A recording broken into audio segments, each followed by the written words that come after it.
कराब्जदानदाधरां शिवा शिवां प्रदायिनी वरावराननां शुभां भजामि विन्ध्यवासिनी। कपीन्द्रजामिनी प्रदां त्रिधा स्वरूपधारिणी जले थले निवासिनी भजामि विन्ध्यवासिनी। विशिष्टशिष्टकारिणी विशालरूपधारिणी महोदरे विलासिनी भजामि विन्ध्यवासिनी।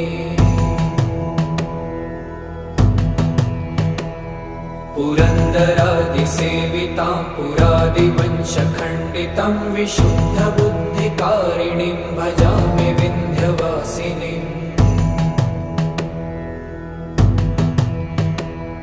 निशुम्भशुम्भगर्जनि